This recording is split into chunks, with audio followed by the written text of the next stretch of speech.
Sama dengan begini, apakah Presiden harus menjawab pertanyaan wartawan ketika ditanyakan masalah yang seperti itu, di tempat yang itu? Kan tersedia pilihan untuk tidak menjawabnya. Ya. Beliau mengatakan mohon maaf untuk urusan ini saya tidak boleh jawab karena baru ada satu calon presiden. Kalau nanti saya akan membuat Itu kalau dia memahami. kalau memahami etik, nanti saya akan buat pernyataan khusus dalam kondisi di mana saya Bang Rey. misalnya begitu. Pak Jokowi harus belajar politik. Bang Rey, Itu yang pertama. ketika Nah, yang Mahfud kedua- saya bilang tidak etis saja, yang salah Pak Jokowi. Nah, itu ketika sesuatu yang sebenarnya itu makanya normatif aja dilakukan Pak jadi Jokowi. itu yang saya sebut itu pasti tadi, disalahkan juga. Itu yang saya sebut, jangan-jangan Pak Jokowi nggak mengerti etik ini gitu loh, Pak. Uki udah berulang kali mengatakan Pak Mahfud itu nggak punya etika, tapi tetap digandeng oleh Presiden Jokowi.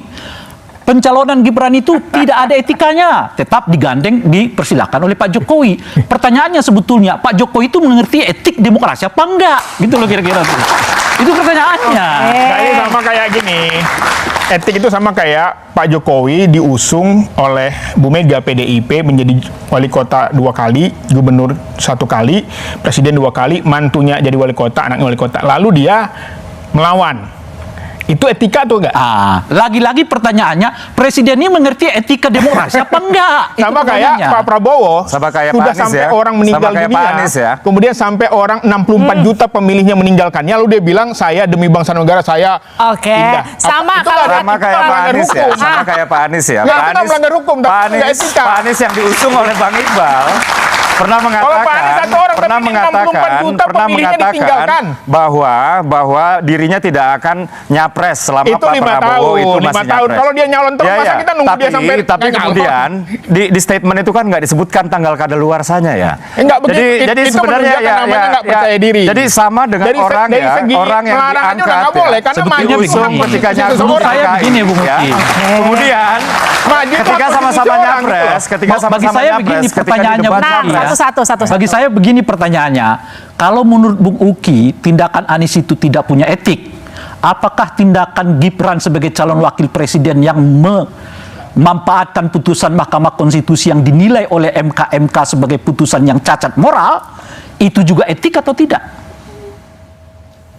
Ayo jauh dong. Ini buat saya langsung Nah, dijawab. iya, itu pertanyaannya. Loh, Dan hukum menyediakan ruang buat itu, lakukan itu. yang dilakukan, Yang- dulu, Bung, yang- yang dilakukan oleh Anies itu Loh, bahkan sebentar, Bang Rey. tidak Yang melanggar tidak etik hukum, adalah ya, hanya yang tidak melanggar etik adalah ketika ya Mas Gibran belum memutuskan untuk bergabung dengan paslon mana, tanggal 18 Agustus Mbak Puan mengatakan bahwa kami akan mempertimbangkan Mas Gibran untuk menjadi cawapresnya Pak Ganjar. ya. Kok lari Ya. dari Ya. pertanyaan, Thomas? Ini Pertanyaannya Mas kemudian Gibran ketika etik Mas apa Gibran- tidak? Iya. Kemudian Mas Gibran bergabung dengan Pak Prabowo Betul, ya. betul. Ini dipermasalahkan etikanya, padahal yang makanya, melanggar etika itu bukan Mas Gibran. Siapa? Yang melanggar etika adalah Pamannya. Pak Usman, Hakim MK. Pamannya. Pamannya yang Bukan Mas Gibran. Jadi Dan Anda sidang satu-satu. MK, Baik. dan Anda sidang setuju? MK itu tidak bisa Oke. membuktikan. Anda setuju? Ada intervensi Oke. di sana, Dulu. Pak Rey, Bang Oke. Rey. Anda Sidang MK setuju? hanya membuktikan bahwa ya ada ruang Oke, untuk oke. intervensi dan harus dicatat sidang Oke. MK itu tidak memeriksa saksi. Oke, Ya. Anda sehingga setuju makanya bahwa putusannya Paman itu tidak Usman sekuat bersalah? Itu dulu. Dan setelah itu, Anda setelah setuju itu, nggak bahwa ada- Paman Usman bersalah? Ada, Itu saya, dulu. Saya selalu setuju dengan MK. Oh, bukan. Jangan Apakah jangan Anda begini, Bang Rey. setuju? Nah, Jangan Bang Rey. jangan Bang Rey. jangan ya. Jangan satu putusan MK Bang Rey setuju kemudian yang lain enggak hanya karena Tunggu itu dulu, mengakomodir jangan kemana-mana. subjektivitas Bang Pertanyaan Rey. saya sederhana Ya. aja, Bung Uki.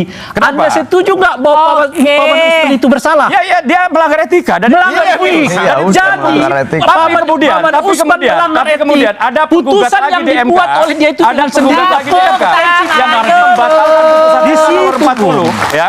Kemudian gugatan itu Baik. ditolak. Oke, Iya. kita keluar dari situ.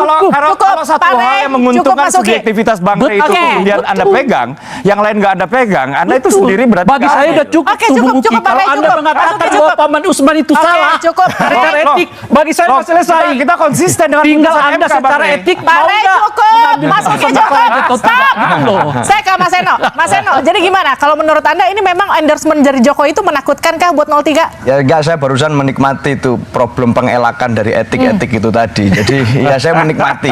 Tapi sebenarnya persoalannya satu, Mbak. Etika itu bukan masalah boleh atau tidak boleh, tapi ini masalah baik atau tidak baik. Bukan hanya masalah benar atau salah, tapi masalah pantas atau tidak pantas. Nah, secara etika saya bilang hari ini yang menjadi persoalan adalah karena yang melakukan pelanggaran semacam itu adalah keluarga presiden, dan presiden yang kemarin menyampaikan semacam itu. Tentu tidak ada sidang etik untuk membuktikan apakah presiden bersalah atau tidak secara etik dalam menyampaikan itu Ada pada saat nanti. menjadi Oke, presiden. sekarang gini, Kalau itu sekarang gini. dilakukan oleh DPR Saat bisa. ini belum ada, Bang. Iya. Saat ini belum ada, Artinya tapi gini. itu tidak etis. Nah, efeknya adalah beliau bisa kemudian menginspirasi teman-teman yang kemudian berada di bawah sebagai bawahan presiden itu untuk melakukan hal-hal yang untuk mencari kemudian simpati, mencari kemudian atensi dari presiden, kemudian mendukung paslon yang disupport oleh presiden secara referensi. Artinya Anda khawatir Problemnya adalah dukungan efeknya, ini Mbak. kemudian efeknya akan memastikan ASN, TNI, Polri juga tidak akan netral. Bisa jadi Nanti dijawab sangat saja mungkin dari luar. seperti itu.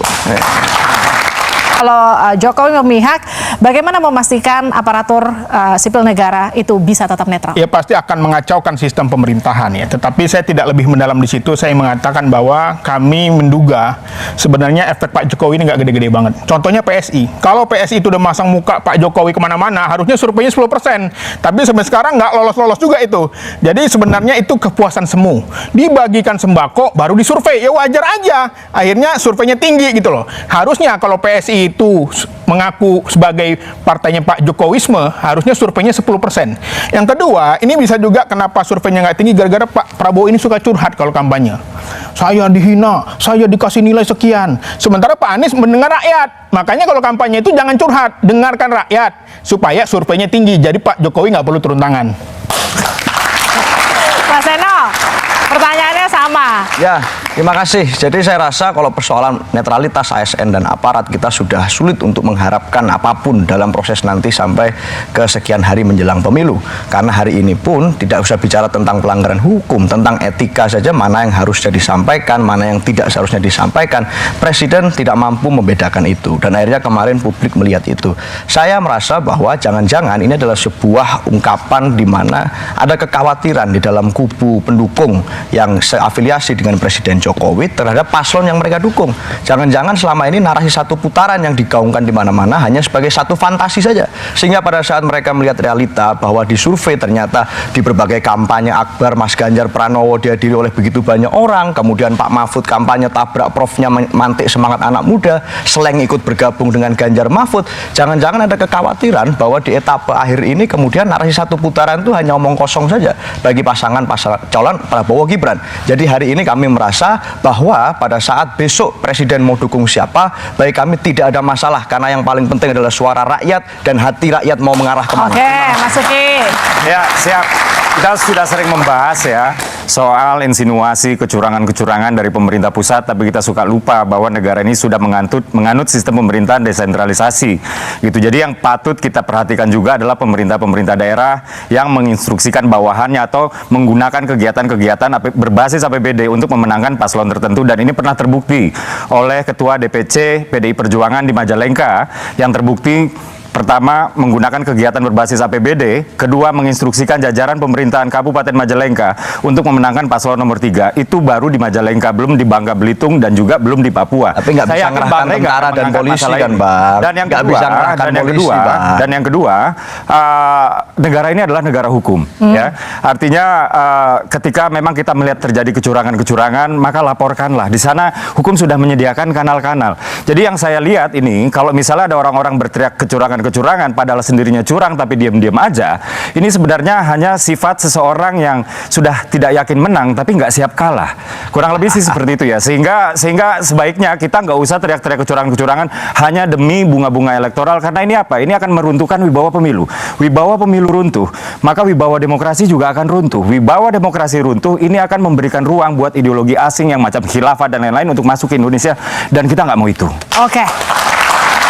Terakhir, Pak Rey, memastikan pemilu akan berlangsung jujur dan juga adil.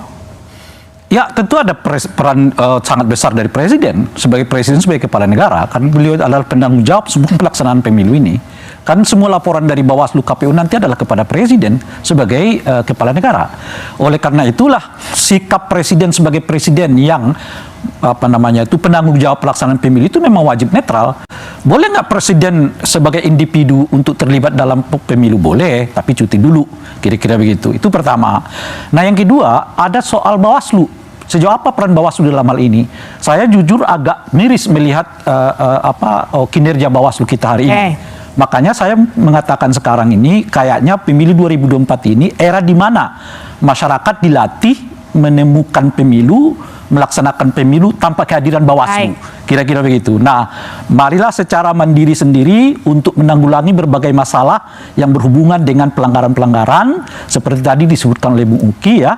Hal itu harus dicegah, mau di tingkat daerah, di tingkat provinsi, bahkan di tingkat presiden. Tentu untuk mencegahnya yang paling efektif itu presiden menjadi contoh terbaik dari seluruh aparatur negara. Tepuk tangan untuk semua narasumber saya pada malam hari ini.